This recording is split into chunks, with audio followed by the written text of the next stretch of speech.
Hello guys, welcome back on my YouTube channel, Hannah Duck Goose. Today we are going to read the last chapter of the Trumpet of the Swan. I am so excited to read the last chapter, and at the end of the chapter I will show you all the pictures from the book. Anyway, let's start. Chapter 21, The Greening Spring. Lewis and Serena were more in love than ever. When spring came, they flew north, Lewis wearing his trumpet and his slate, and his chalk pencil, and his medal.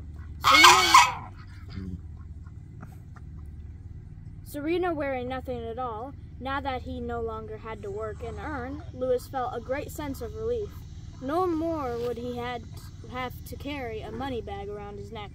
The two swans flew high and fast, 10,000 feet above the earth. They arrived at last at the little pond in the wilderness, where Lewis had been hatched. This was his dream, to return with his love to the place in Canada where he had first seen the light of day. He escorted Serena from one end of the pond to the other and back again. He showed her the tiny island where his mother's nest had been. He showed her the log the Sam Beaver had been sitting on when Lewis had pulled his shoelace because he couldn't say beep. Serena was enchanted. They were in love. It was spring. The frog was waking from his long sleep. The turtle was coming to life again after his nap.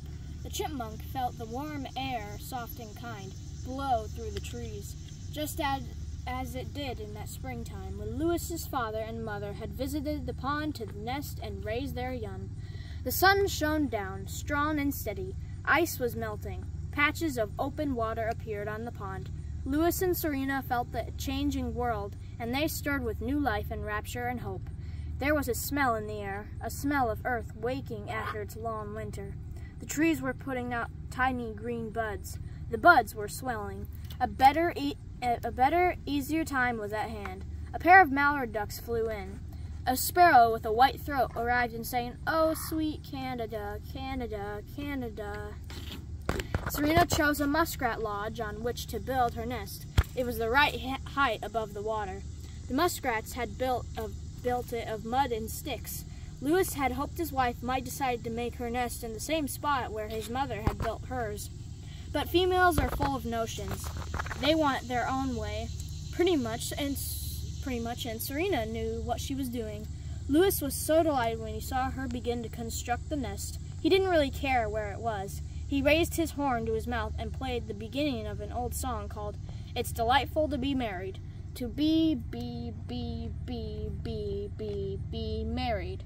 Then he helped by burning a few pieces of coarse grass. Rain or shine, cold or warm, every day was a happy day for the two swans. In time, the eggs were laid and the cygnets were hatched, 4 of them. The first sound the baby swans heard was the pure, strong sound of their father's trumpet. "Oh, ever in the greening spring," he played, by bank and bough retiring. Life was gay and busy and sweet in the little lonely pond in the north woods. Once in a while, Sam Beaver would show up for a visit, and they would have great times together. Lewis never forgot his old jobs, his old friends, or his promise to the headman in charge of birds in Philadelphia. As the years went by, he and Serena returned each spring to the pond, nested and had their young, and each year at the end of the summer, when the molt was over and the flight feathers grew back in, and the cygnets were ready to try their wings, Lewis took his family for a long pleasure trip across America. He led them first to Camp Coos, where he had saved the life of Applegate Skinner and won his medal. The camp would be closed for the season, but Lewis liked to revisit it and wander around, remembering the boys and how he had earned his first $100 as camp bugler. Then the swans would fly to Boston, where the swanboat man always gave them a big welcome.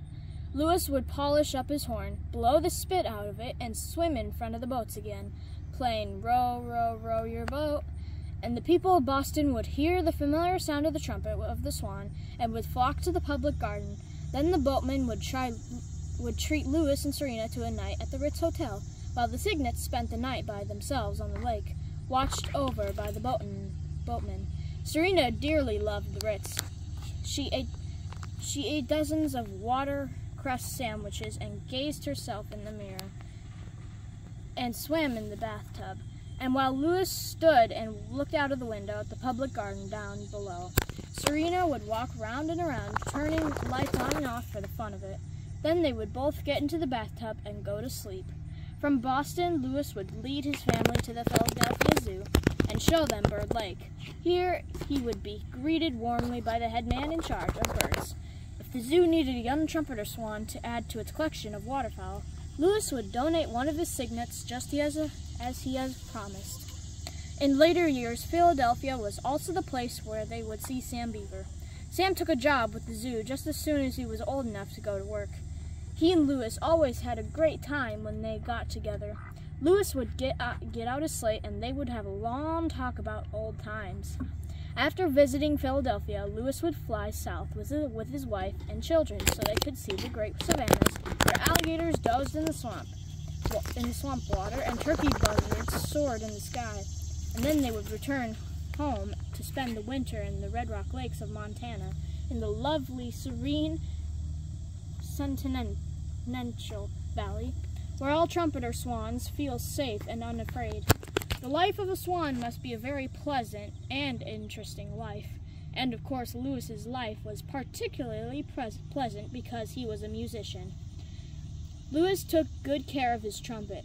He kept it clean and spent hours polishing it with the tips of his wing feathers.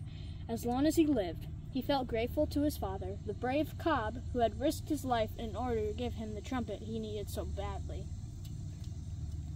Every time Louis looked at Serena, he remembered that the sound of the trumpet was what had made her willing to become his mate. Swans often live to be very old. Year after year, Louis and Serena returned to spring to the same small pond in Canada to raise their family. The days were peaceful, always just at the edge of dark, when the young cygnets were getting sleepy. Louis would raise his horn and play taps, just as he used to do at Camp long ago. The notes were sad and beautiful as they floated across the still water and up into the night sky. One summer, when Sam Beaver was about 20, he and his father were sitting in their camp in Canada. It was after supper.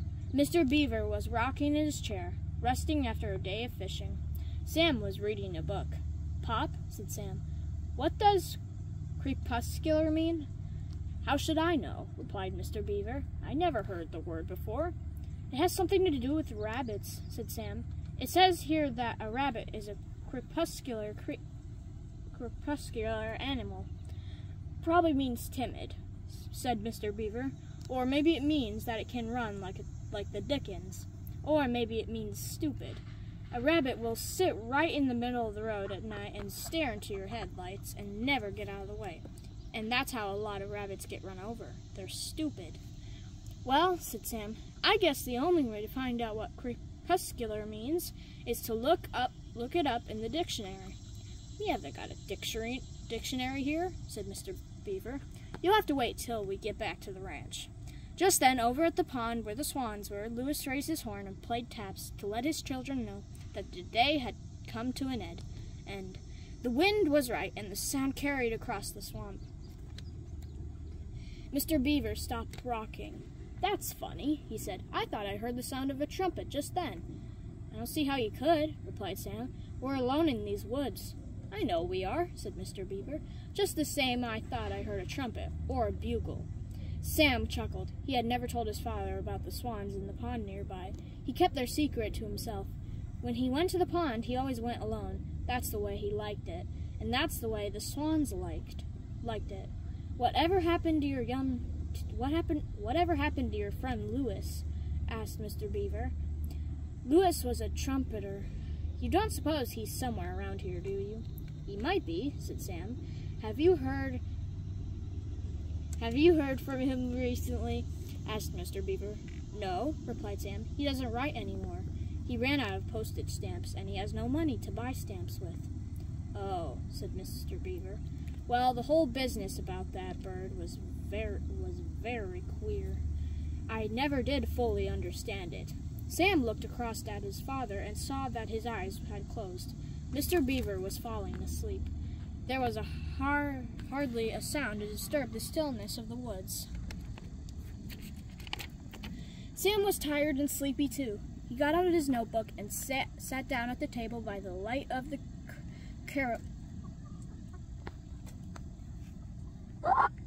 kerosene lamp. This is what he wrote. Tonight I heard Lewis's horn. My father heard it. My father heard it too. The wind was right, and I could hear the notes of taps just as darkness fell. There is nothing in all the world I like better than the trumpet of the Swan. What does crepuscular mean? Sam put his notebook away. He undressed and slid into bed. He lay there, wondering what crepuscular meant. In less than 3 minutes he was fast asleep. On the pond where the swans were, Lewis put his trumpet away.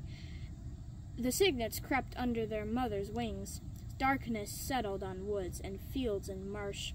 A loon called its wild night cry. As Lewis relaxed and prepared for sleep, all his thoughts were of how lucky he was to inhabit such a beautiful earth, and how lucky he had been to solve his problems with music, and how pleasant it was to look forward to another night of sleep and another day tomorrow, and the fresh morning and the light that returns with the day. Well, guys, that was the end. Well, that was the end, you guys. We have finished The Trumpet of the Swan. That was so that book was so good. It was really cool. Now I'm gonna show you all the pictures. Oh my god. Well, and I'm sure you got to see Lewis the whole time. And Benjamin too. Okay, so here's the first picture from chapter 1 here, with Sam Beaver here, right here. And then, here, let me find the next one. Let's see. Here's his drawing here from chapter 1. Okay, here's the chapter 2 picture of the cob and of Lewis's mother and father landing in the pond here. And hold on a second. Okay, now here's chapter 3. Let's see. Oh, here's the swan in the background, the cob, and here's the very stealthy fox that was getting ready to pounce on the swan. And here's chapter 4. And here's the cygnets, and I think that's the cob. And here's Sam Beaver in the picture too. Now we're moving on to chapter 5. And here's the cob and Lewis when he was a young cygnet. Okay, here's chapter 6. I think I gotta make sure that I didn't miss a page. I didn't though. Here's when they're flying off to Montana in the Red Rock Lakes with Lewis in there. And I think this is Lewis in the lead right here. And the cob in front. And here's chapter 7, where it's Lewis as a teen, I think, and Mrs. Hammerbottom, and I think it's kindergarten. I don't remember. Here's chapter 8 now, with the swan, Lewis and Serena, and trying to talk to her, and her ignoring him. And here's where the cob steals the trumpet.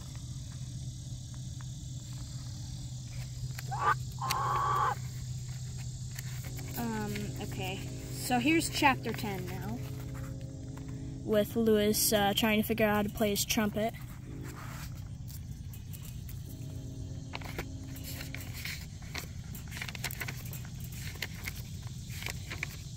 Oh, here's chapter 11 now, with Camp Coos. Ooh, this picture is so cool. With like Lewis in the background, just playing his trumpet. It almost reminds me of like a bat. Like this is the body here, and the bat spreading its wings. That's what it reminds me of, if you like look at a different direction. And here's Lewis saving Applegate from drowning.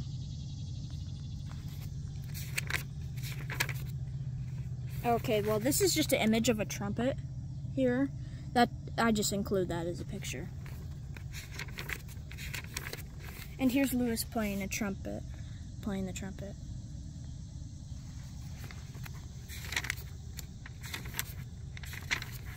And here's Lewis at the Swan boat and I think Boston. There. Okay, here's chapter 15 with Lewis and all his stuff.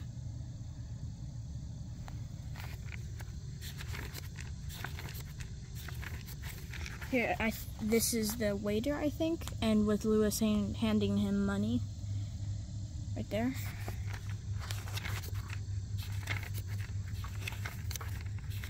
And chapter 16, now we're moving on to pictures. And here's Lewis going to his his new workplace, I think it's called. And here's chapter 17, where he discovers Serena here, washed up from the water, from the storm.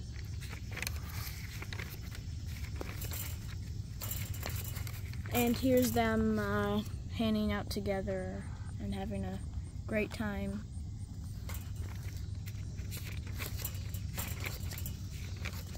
Here's chapter 18 here. This was a good chapter. And this one's funny because if you see, Lewis is attacking the I think, what is it called? The guard, I think. And this one's sneaking up on Serena. And Lewis attacking this other guy. Yeah, they totally regretted what they did. Okay, here's chapter 19. Let's see. Here's a picture of bears in a cage and Sam Beaver and I think the Swan man and the bird man in charge of birds, I think? That's what it is. Here's chapter 20, the last chapter we read, the previous chapter. So there's two pictures on each page. This one and this one with the cob on the, what is it called? I don't remember what they're called. And taking them into the ambulance. And the cob is on a stretcher, and they're taking him in the ambulance here. That was a pretty long chapter, but anyway, I have one more chapter for you to show, guys. This is the last picture for the story. There's Lewis and Serena flying, and then here's the woods. It's pretty cool. Alright, that was all the pictures in the book. But that was a really cool book. I enjoyed it. I hope you guys enjoyed it too. Lewis is biting. He's biting some. I think he's biting my foot. Yeah, he's biting. Ow! Dang! Lewis! Anyway, sorry. And Serena's in the background too, just sitting on her nest over there. Can't really see her because the Jemima's nest is there too. You can kind of see her though. Anyway,